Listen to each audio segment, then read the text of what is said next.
जय श्री गणेश दोस्तों, सुनहरी संस्कृति चैनल पर आपका एक बार फिर से स्वागत है। दोस्तों, भारतीय संस्कृति सबसे प्राचीन है। सनातन धर्म विश्व का सबसे प्राचीन धर्म है। हमारे पुराणों में 4 युगों का वर्णन मिलता है: सतयुग, त्रेता युग, द्वापर युग और कलयुग। कलयुग को एक श्राप कहा जाता है। हमारे शास्त्रों में सृष्टि के आरंभ से प्रलय तक की अवधि को 4 युगों में बांटा गया है। वर्तमान में जिस युग में हम जी रहे हैं उसे कलयुग कहा गया है। इससे पहले 3 युग बीत चुके हैं: सतयुग, त्रेता और द्वापर। भगवान श्री राम का जन्म त्रेता युग में हुआ था और द्वापर में भगवान श्री कृष्ण का। कलयुग के अंत में भगवान कल की अवतार लेंगे और संसार में फैले पाप और अन्याय के साम्राज्य का अंत करके पुनः धर्म की स्थापना करेंगे। रामायण में राम राज देख सभी का दिल करता है कि काश वर्तमान स्थिति भी राम राज जैसी हो जाए। क्या हम सब ने कभी इस बात पर ध्यान दिया है कि ऐसे क्या कारण रहे होंगे जिसके चलते कलयुग को धरती पर आना पड़ा? क्या आपको पता है कि इस पृथ्वी पर कलयुग कैसे आया और कैसे हुई थी पृथ्वी पर कलयुग की शुरुआत?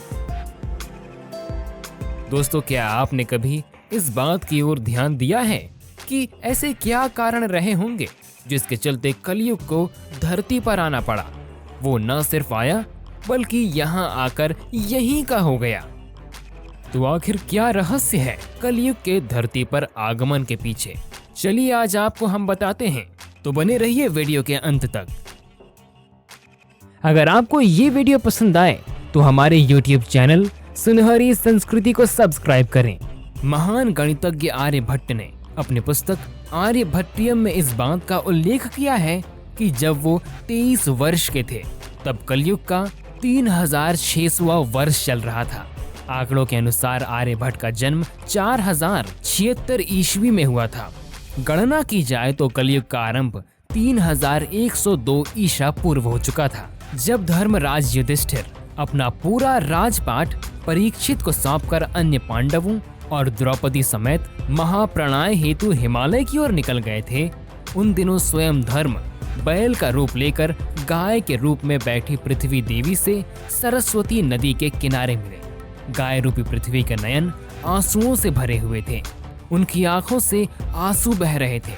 पृथ्वी को दुखी देख धर्म ने उनसे उनकी परेशानी का कारण पूछा।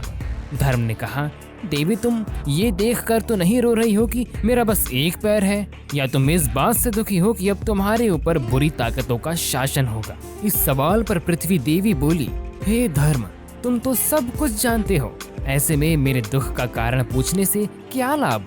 सत्य, पवित्रता, क्षमा, दया, संतोष, त्याग, शास्त्र विचार, ज्ञान, वैराग्य, शौर्य, तेज, ऐश्वर्य, कांति, कौशल, स्वतंत्रता, निर्भीकता, कोमलता, धैर्य, साहस, उत्साह, कीर्ति, आस्तिकता, स्थिरता, गौरव, अहंकारहीनता आदि गुणों के स्वामी भगवान श्री कृष्ण के स्वधाम जाने की वजह से कलयुग ने मुझ पर कब्जा कर लिया है। पहले भगवान कृष्ण के चरण मुझ पर पड़ते थे, जिसकी वजह से मैं खुद को सौभाग्यशाली मानती थी, परंतु अब ऐसा नहीं है। अब मेरा सौभाग्य समाप्त हो गया है। धर्म और पृथ्वी आपस में बात कर ही रहे थे, इतने में असुर रूपी कलयुग वहां आ पहुंचा और बैल और गाय रूपी धर्म और पृथ्वी को मारने लगा। राजा परीक्षित भी वहां से गुजर ही रहे थे। जब उन्होंने ये दृश्य अपनी आंखों से देखा तो वे कलयुग पर बहुत क्रोधित हुए। अपने धनुष पर बाण रखते हुए राजा परीक्षित ने कलयुग से कहा, दुष्ट पापी, तू कौन है? इन निरीह गाय तथा बैल को क्यों सता रहा है? तू महान अपराधी है। तेरा अपराध क्षमा योग्य नहीं है। तेरा वध तो निश्चित है। राजा परीक्षित ने बैल के स्वरूप में धर्म और गाय के स्वरूप में पृथ्वी देवी को पहचान लिया। परीक्षित राजा ने उनसे कहा, हे वृषभ, आप धर्म के मर्म को भली भांति जानते हैं, इसलिए आप किसी के विषय में गलत ना कहते हुए अपने ऊपर अत्याचार करने वाले का नाम भी नहीं बता रहे हैं। हे धर्म, सतयुग में आपके तप, पवित्रता, दया और सत्य 4 चरण थे। त्रेता में 3 चरण रह गए, द्वापर में 2 ही रह गए और अब इस दुष्ट कलयुग के कारण आपका 1 ही चरण रह गया है। पृथ्वी देवी भी इस बात से दुखी है। इतना कहते ही राजा परीक्षित ने अपनी तलवार निकाली और कलयुग को मारने के लिए आगे बढ़े। राजा परीक्षित का क्रोध देखकर कलयुग कांपने लगा।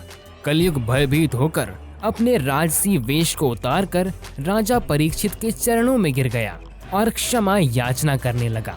राजा परीक्षित ने शरण में आए हुए कलयुग को मारना उचित न समझा और उससे कहा, कलयुग तू मेरे शरण में आ गया है, इसलिए मैं तुझे जीवन दान दे रहा हूँ। किंतु अधर्म, पाप, झूठ, चोरी, कपट, दरिद्रता आदि अनेक उपद्रव का मूल कारण केवल तू ही है। तू मेरे राज्य से अभी निकल जा और फिर कभी लौट कर मत आना। परीक्षित की बात को सुनकर कलयुग ने कहा कि पूरी पृथ्वी पर आपका ही निवास है। पृथ्वी पर ऐसी कोई भी स्थान नहीं है जहां आपका राज्य न हो। ऐसे में मुझे रहने के लिए स्थान प्रदान करें। कलयुग के ये कहने पर राजा परीक्षित सोचने विचार कर कहा, झूठ, द्यूत, मद्यपान, परस्त्री गमन और हिंसा, इन 4 स्थानों में असत्य, मद, काम और क्रोध का निवास होता है। तो इन 4 स्थानों पर रह सकता है। परंतु इस पर कलयुग बोला, हे राजन, ये 4 स्थान मेरे रहने के लिए अपर्याप्त हैं। अन्य जगह भी मुझे प्रदान कीजिए। इस मांग पर राजा परीक्षित ने उसे स्वर्ण के रूप में 5वां स्थान प्रदान किया। स्वर्ण रूपी स्थान मिलते ही कलयुग ने राजा परीक्षित के सोने के मुकुट में वास कर लिया। कलयुग इन स्थानों के मिल जाने से प्रत्यक्षतः तो वहां से चला गया, किंतु कुछ दूर जाने के बाद अदृश्य रूप में वापस आकर राजा परीक्षित के स्वर्ण मुकुट में निवास करने लगा। मार्कंडेय पुराण में कलयुग के दौरान शासक जनता पर मनमानी ढंग से शासन करेंगे, मनचाहे ढंग से उन पर कर थोपेंगे। शासक अपने राज्य में आध्यात्म की जगह भय का प्रसार करेंगे।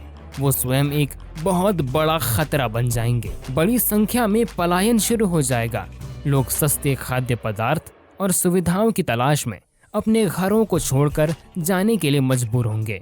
धर्म को नजरअंदाज कर दिया जाएगा और लालच, सत्ता, पैसा सभी के मस्तिष्क में प्रबल रूप से विद्यमान रहेगा। लोग बिना किसी पश्चाताप के अपराधी बनकर लोगों की हत्या करेंगे। इंसान अपनी सोच से सब कुछ प्राप्त कर सकता है, लेकिन कलयुग में इंसान की जो सोच है वे बस लालच और वासना से पूर्ण है। संभोग जिंदगी की सबसे बड़ी जरूरत बन जाएगी। लोग बहुत आसानी से कसम खाएंगे और उसे तोड़ भी देंगे। वचनों का कोई अर्थ नहीं रह जाएगा।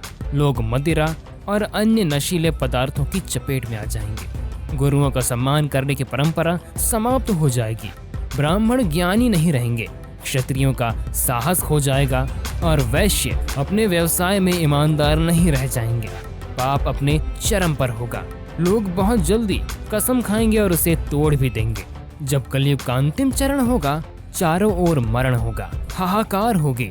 एक जीव दूसरे जीव को नोच के खाएंगे। सारी पवित्र नदियां सूख कर अपने लोक चली जाएंगी।